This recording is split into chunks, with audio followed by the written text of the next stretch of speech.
Hello students, आप सभी का हमारे यूट्यूब चैनल में हार्दिक स्वागत है। आज के इस वीडियो में हम बात करने वाले हैं कोटा यूनिवर्सिटी यूजी, पीजी या जितने भी आपके कोर्स हैं, थर्ड सेमेस्टर एग्ज़ाम फॉर्म आखिर में कब भरने में आएंगे और कौन कौन जो है थर्ड सेमेस्टर के एग्ज़ाम फॉर्म भर सकता है। बहुत सारे ऐसे सवाल होंगे आपके दिमाग में, तो उन्हीं को क्लियर करने का पूरा इरादा है इस वीडियो के माध्यम से। तो वीडियो आप लोग पूरा देखिएगा अंत तक, और अगर आप चैनल पर नए हैं तो चैनल को सब्सक्राइब, वीडियो को लाइक और बेल आइकन ज़रूर दबा लीजिएगा। देखो बच्चों, मैं आपको क्लियर कर दूं कि अभी जो शेड्यूल जारी हुआ है कोटा यूनिवर्सिटी की तरफ से यूजी पीजी, तो वो शेड्यूल है ओल्ड स्कीम पैटर्न पर जो एग्ज़ाम दे रहे हैं उन बच्चों के लिए, और साथ में ही उन बच्चों का भी उसमें जिक्र है जो पहली बार सेमेस्टर एग्ज़ाम देंगे, यानी कि फर्स्ट सेमेस्टर का एग्ज़ाम जो देंगे। ठीक है, अब यहाँ पे ये ध्यान दीजिएगा कि अगर उनके फॉर्म अभी स्टार्ट भी हो गए हैं तो भी एग्ज़ाम तो आपके साथ ही होना है उनका। ऐसा नहीं हो सकता कि उनके एग्ज़ाम पहले हो जाएंगे, ऐसा नहीं होगा बिल्कुल भी, आप चिंता ना करें। फर्स्ट सेमेस्टर थर्ड सेमेस्टर का टाइम टेबल एक साथ ही आएगा, है ना। तो अभी बहुत सारे स्टूडेंट सोच रहे होंगे कि काफ़ी लेट है। अब लेट तो है, आपको भी पता है कि कोटा यूनिवर्सिटी किस तरीके से काम कर रही है। ठीक है, क्या क्या चीज़ें आप लोगों को न्यूज़पेपर में पढ़ने को सुनाई दे रही होगी। 100 करोड़ का कुछ ऐसा उस पर जो है टैक्स वैक्स ये भी लगा हुआ है, आज ही के न्यूज़पेपर में आया हुआ है। और न्यूज़पेपर की कटिंग पे आप लोग पढ़ेंगे तो काफ़ी अच्छी अच्छी और बुरी बुरी, आप जैसी भी माने, बातें निकल कर आ रही है। तो यूनिवर्सिटी का जो रोड मैप है काफ़ी लाचार सा है। रिजल्ट को लेकर ले लो, फॉर्म को लेकर ले लो, किसी भी चीज़ को लेकर ले लो, है ना। बच्चे भी अब एक्टिव हो चुके हैं, पर यूनिवर्सिटी अब एक्टिव नहीं और भी बेकार होती जा रही है। ठीक है, क्योंकि प्रोसेस जो होता है सेमेस्टर का, ये ईयरली की तरह फील करा रहे हैं कि ईयरली की तरह 3 महीने में 4 महीने में रिजल्ट दे रहे हैं, है ना। तो ये काफ़ी गलत है, यूनिवर्सिटी को इस पर सुधारना चाहिए, है ना। अगर ऐसे ही करते रहे तो पुरानी ओल्ड स्कीम ही लगा दो, काफ़ी सही स्कीम है वो। क्योंकि एक ही साल में एक ही बार बच्चा परेशान होता है, एक ही बार उसको फ़ीस देनी होती है। अब बार बार फीस दे के भी टाइम पर चीज़ें ना हो तो सभी को बुरा लगता है। और रिजल्ट तो ये मान के चलो कि 3-3 महीने में नहीं आ रहे हैं सेमेस्टर के। तो काफ़ी लाचार सी प्रणाली यहाँ पर अपनाई जा रही है यूनिवर्सिटी की तरफ से, और सुधारने की जगह दिनों दिन और भी बेकार होती ही जा रही है सिस्टम। ठीक है, अब देखो हम बात कर लेते हैं आपके थर्ड सेमेस्टर के एग्ज़ाम फॉर्म कब से स्टार्ट हो सकते हैं। तो जो अभी आप लोग देख पा रहे होंगे वो फर्स्ट सेमेस्टर का है, वो भी इस तरीके से है कि उसमें कोई दिक्कत नहीं है, क्योंकि ओल्ड स्टूडेंट जो हैं जो फेल हो गए हैं वही अब फॉर्म भरेंगे। ठीक है, तो वो तो अपने हिसाब से फॉर्म भर ही देंगे। और जो सेमेस्टर वाले हैं वो पहली बार 12वीं पास करके या कोई जो भी कर कुरा के आ रहे हैं वो पहली बार ही एग्ज़ाम देंगे, तो उनको किसी प्रकार की कोई दिक्कत नहीं है कि वो फॉर्म नहीं भर सकते, नहीं कर सकते, वो नहीं कर सकते, तो वो आराम से फॉर्म भर सकते हैं। तो यूनिवर्सिटी ने उनके लिए ये काम किया है, और वो फॉर्म भर दीजिएगा जो भी डेट दे रखी है।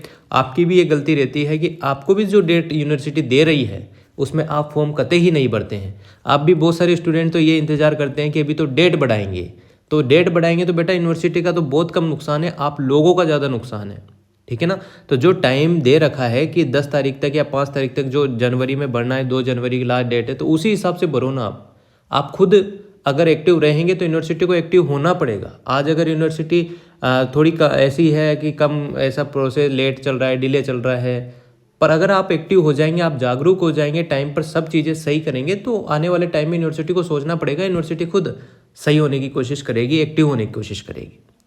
तो जो डेट दे रखी है, जो बच्चे फर्स्ट सेमेस्टर के ओल्ड स्कीम वाले हैं वो उसी टाइम पर फॉर्म भर दें, डेट बढ़ाओ ही मत। 100% नामांकन आपने कर रखा है, 100% ही फॉर्म सबमिट करके फ्री करो, तो आपकी डेट नहीं बढ़ेगी। ठीक है, तो इन चीज़ों का ध्यान रखो। हाँ, कोई मजबूरी में ही नहीं करा पा रहा है तो वो अलग बात है, बाकी तो कोशिश करो। अगर हम थर्ड सेमेस्टर की बात करते हैं पहले, फिर बाकी बातें और मैं आपको बताऊंगा। थर्ड सेमेस्टर का देखो, अभी तक तो कोई अता पता नहीं है। अता पता इसलिए नहीं है क्योंकि अभी तक फर्स्ट सेमेस्टर के रिवोल्यूशन के रिजल्ट आगे होंगे, और साथ में ही उनका जो है मेन एग्ज़ाम भी के रिजल्ट भी आगे होंगे, पर सेकंड सेमेस्टर वालों के शायद अभी नहीं आए होंगे, है ना। रिवोल्यूशन के रिजल्ट तो छोड़ो, मेन रिजल्ट ही अभी तक नहीं आए हैं। रिवोल्यूशन के तो शायद आदि कोर्स के तो फॉर्म ही नहीं भराए हैं। ठीक है ना। तो ये सब यूनिवर्सिटी का अपना है, अब इसका तो अपन क्या ही कर सकते हैं, पर पहला सेमेस्टर उसका रिवलेशन रिजल्ट आ गया है, आप पास हो गए हैं तो बहुत अच्छी बात है। अगर आपके 4 पेपर में, फर्स्ट सेमेस्टर में अगर 4 पेपर होते हैं और अगर आपके 4 पेपर में से 2 में पास हो और 2 में आपके बैक है या फेल हो तो आपके कोई दिक्कत नहीं है।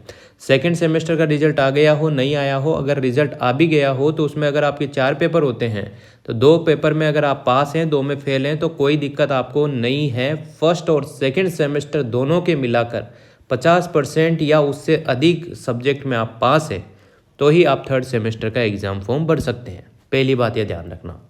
और थर्ड सेमेस्टर का एग्ज़ाम फॉर्म इसी कंडीशन में आपको भरना है।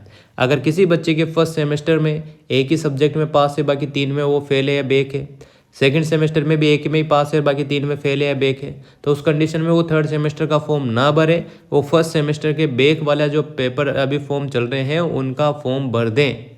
ठीक है ना, ये ध्यान रखना, क्योंकि उसका पहले सेमेस्टर क्लियर होगा, फिर दूसरा होगा, फिर ही वो 1 साल के गैप के बाद थर्ड सेमेस्टर का फॉर्म भर पाएगा। अगर वो पूरी ईमानदारी से पढ़ के पास होता है तो, या फिर 4 में से 2 पेपर तो कम से कम निकाल ही दे, तब जाके वो थर्ड सेमेस्टर का फॉर्म भर पाएगा। ठीक है, ये नियम है, अब इसका अपन कुछ नहीं कर सकते। ठीक है, तो थर्ड जो सेमेस्टर है और उनके रेगुलर नॉन रेगुलर जिन भी स्टूडेंट्स को फॉर्म भरना है, आप अब सचेत रहें। जल्द आप लोगों को भी अपने फॉर्म देखने को मिलेंगे। फॉर्म डिले इसलिए हो रहे हैं क्योंकि सेकंड सेमेस्टर का अभी तक रिजल्ट नहीं आया है और मुझे तो जहाँ तक अनुमान है बीएड फर्स्ट सेमेस्टर वालों के रिवोल्यूशन का रिजल्ट भी नहीं आया है। तो वो जब तक आएंगे तभी जाके आगे चीज़ें बढ़ेगी। और यूनिवर्सिटी जिस तरीके से काम कर रही है उस हिसाब से तो ऐसा लगता है कि बहुत डिले चल रहा है। यूनिवर्सिटी को इसमें सुधार करना चाहिए, बहुत ज़्यादा सुधार करना चाहिए। थोड़ा प्रोसेस जो है सेमेस्टर के हिसाब से ही करना चाहिए कि चीज़ें टाइम पर हो, है ना। तो ऐसा ही है। अब आप लोग देख सकते हैं यहाँ पर एक न्यूज़पेपर की कटिंग थी। हालांकि न्यूज़पेपर की कटिंग बहुत भी खतरनाक है।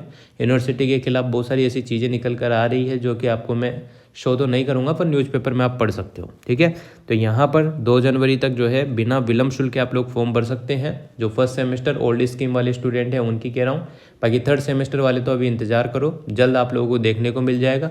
अब जल्द का मतलब जनवरी में आपको देखने को मिलेगा। अब कब भी देखने को मिल सकता है, पहले सेमेस्टर सेकेंड और 4 वाले जो स्टूडेंट हैं जिनके रिजल्ट अभी पेंडिंग है वो रिजल्ट आएंगे, रिवोल्यूशन के फॉर्म स्टार्ट हो जाएंगे। पर जिनका नुकसान होना है, जैसे कोई इंतज़ार कर रहा हो कि रिवोल्यूशन में मैं पास हो जाऊंगा तो थर्ड सेमेस्टर की फॉर्म की डेट आने वाली है, तो वो पेंडिंग भी रह सकता है बच्चा, क्योंकि रिवोल्यूशन के फॉर्म अब भरेंगे तो 2 महीने तो कम से कम रिवोल्यूशन के रिजल्ट में फिर चले जाएंगे, तो 2 महीने में तो थर्ड सेमेस्टर के फॉर्म भर के ही कंप्लीट हो जाएंगे।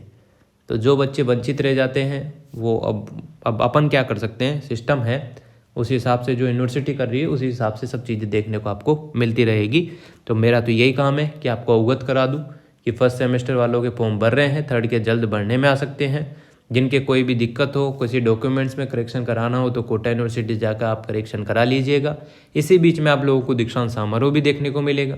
दीक्षांत समारोह 2023 वाले जो स्टूडेंट हैं उनको डिग्रियां वितरित होगी, साथ में उनको जो भी सम्मान है वो मिलेगा। तो वो भी जनवरी में है, 23 जनवरी के आसपास कुछ है। तो आप लोग जो है पार्टिसिपेट जो कर रहे हैं वो भी ध्यान रखें, सचेत रहें, जागरूक रहें। अगर आपको सम्मान मिल रहा है तो सम्मान लेने ज़रूर जाएं।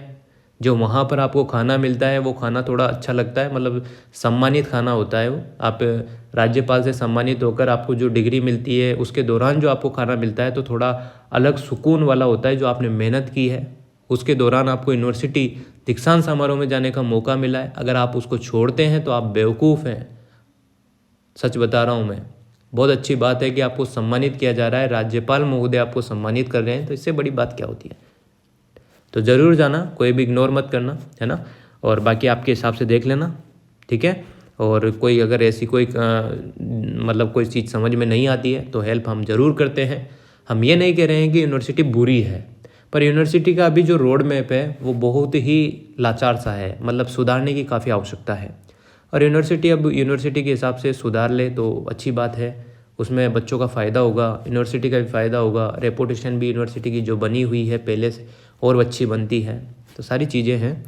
तो थैंक यू सो मच, इतना ही कुछ मैं कहना चाहूँगा आपसे। वीडियो अगर आपको अच्छी लगी हो तो like, comment, share and subscribe.